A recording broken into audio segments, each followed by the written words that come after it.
नमस्कार दोस्तों, good morning and welcome to this video. जैसा कि आपको मालूम है कि मैं रोज आपके साथ करंट अफेयर्स के कुछ इंपॉर्टेंट एमसीक्यूज को डिस्कस करता हूं और साथ में उनसे रिलेटेड जो और भी जानकारी होती है वो मैं आपको देता हूं, जो कि आपके स्टैटिक नॉलेज को बढ़ाता है। क्योंकि ये जो करंट अफेयर्स के क्वेश्चंस हैं वो काफी आपके कॉम्पिटिटिव एग्जाम से पूछे जाते हैं और कई बार स्टैटिक जीके के भी काफी सवाल पूछे जाते हैं। तो अपने आप में ये क्वेश्चन बहुत ही इंपॉर्टेंट हो जाते हैं।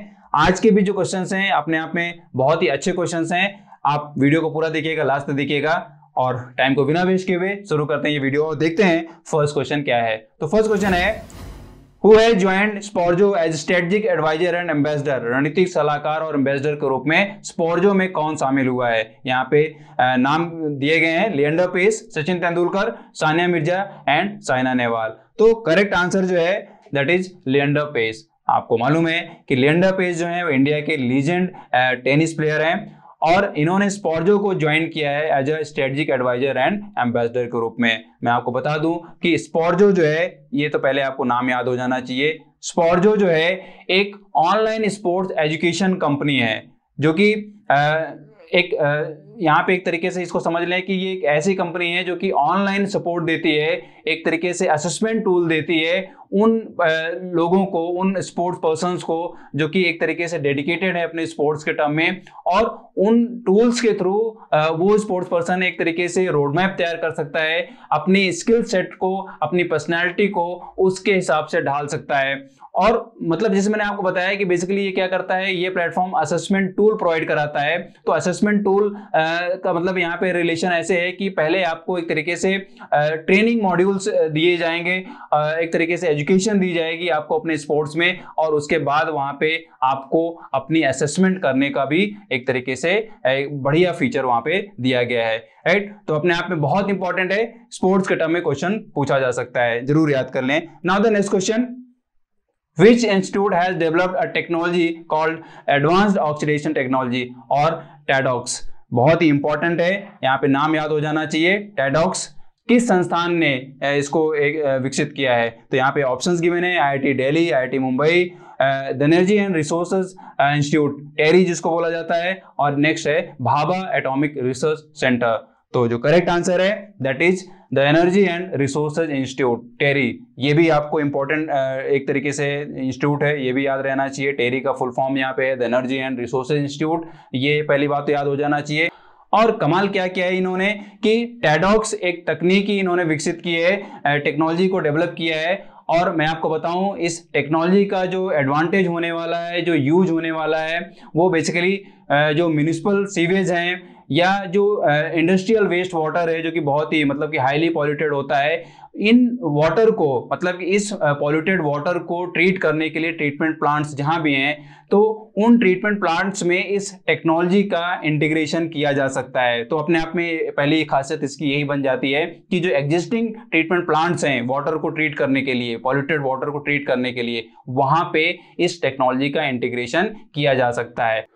अब बात करते हैं इसके एडवांटेज की। तो इसका जो एडवांटेज है वो एडवांटेज बेसिकली केमिकल ऑक्सीजन की जो डिमांड है या बायोलॉजिकल ऑक्सीजन की जो डिमांड है, ऑक्सीजन के टर्म में जितनी भी डिमांड्स हैं वो सारी की सारी रिड्यूस होने वाली है इस टेक्नोलॉजी के थ्रू। और अगर बात करें पॉल्यूशन के टर्म में, तो जो परसिस्टेंट ऑर्गेनिक पॉल्यूटेंट्स हैं या जो माइक्रो पॉल्यूटेंट्स हैं वाटर में डिजॉल्व्ड, उनको भी एक तरीके से ये रिड्यूस करने वाला है। अपने आप में बहुत ही इंपॉर्टेंट टेक्नोलॉजी है और खास तौर पे मतलब इसका अहमियत इसलिए बन जाती है क्योंकि इसको हम एग्जिस्टिंग जो प्लांट्स हैं उनके साथ इसको इंटीग्रेट कर सकते हैं। अगर इसको ऑपरेशनल पॉइंट ऑफ व्यू से देखें, मतलब गवर्नमेंट इसको किस तरीके से देखती है, तो मैं आपको बताऊं कि गवर्नमेंट जो है, गवर्नमेंट अपने नमामि गंगे प्रोग्राम के तहत, नमामि गंगे ये भी आपको याद होना चाहिए, बहुत ही एक तरीके से अच्छा प्रोग्राम है, बहुत ही एम्बिशियस प्रोग्राम है, लेकिन रिजल्ट किस तरीके से आ रहा है या आने वाला है ये भविष्य ही बताएगा। क्योंकि बहुत ही डेडिकेटेड एक तरीके से इसके लिए रखा गया था, बजट वगैरह भी मोदी गवर्नमेंट के थ्रू, लेकिन अभी रिजल्ट इसका एक तरीके से फाइनल रिजल्ट एक तरीके से अनाउंसमेंट इसकी होनी बाकी है। तो नमामि गंगे प्रोग्राम को सिलेक्ट किया गया है टेडॉक्स टेक्नोलॉजी के तहत। मतलब कि टेडॉक्स टेक्नोलॉजी का जो एक तरीके से पायलट ट्रायल्स होने हैं वो नमामि गंगे प्रोग्राम के तहत होने हैं। गवर्नमेंट इसको सिलेक्ट कर चुकी है, फाइनल कर चुकी है कि नमामि गंगे प्रोग्राम में टेडॉक्स टेक्नोलॉजी को अडॉप्ट किया जाएगा और जो एग्जिस्टिंग वहाँ पे ट्रीटमेंट प्लांट्स हैं उनमें इसको इंटीग्रेट करके देखा जाएगा किस तरीके से ये फंक्शनलाइज हो रहा है और इसका एडवांटेज मिल पा रहा है, राइट। इंपॉर्टेंट है, जरूर याद कर लें। Now the next question, Which state government has launched a special mission Vatsalya for women from poor families who have lost their husbands to coronavirus infection? किस राज्य सरकार ने गरीब परिवारों की महिलाओं के लिए जिन्होंने अपने पति को कोरोना वायरस संक्रमण से खो दिया है एक विशेष मिशन वात्सल्य शुरू किया है? नाम याद हो जाना चाहिए, मिशन का नाम क्या है? मिशन वात्सल्य। तो किस स्टेट ने इसको शुरू किया है? ऑप्शंस हैं गुजरात, पंजाब, महाराष्ट्र एंड राजस्थान। तो जो करेक्ट आंसर है दैट इज महाराष्ट्र। तो महाराष्ट्र स्टेट ने इसको स्टार्ट किया है, अपने आप में एक अच्छी पहल है उन महिलाओं के लिए या उन विधवाओं के लिए जिन्होंने अपने पति अपने हस्बैंड्स को खोए हैं कोरोना वायरस के इन्फेक्शन के थ्रू। और अगर इसको हम देखें इस मिशन को तो बेसिकली ये एक मिशन है एक उन स्कीम्स का जो कि पहले से चलती आ रही हैं। उनका उन स्कीम्स का भी पर्पज यही रहा है कि एक तरीके से जन कल्याण करना या विमेन को एक तरीके से सहयोग देना उनकी जितनी भी ज़रूरतें हैं।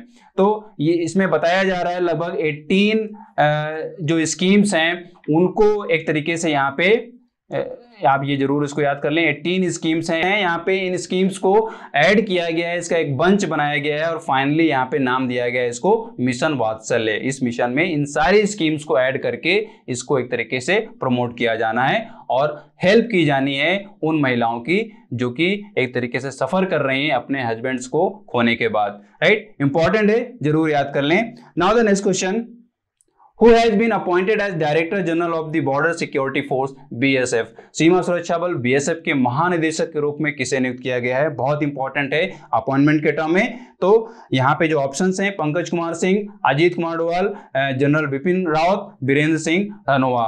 तो मैं आपको जो करेक्ट आंसर है वो बता देता हूं, करेक्ट आंसर है पंकज कुमार सिंह। पंकज कुमार सिंह को यहाँ पे director general of border security force बनाया गया है।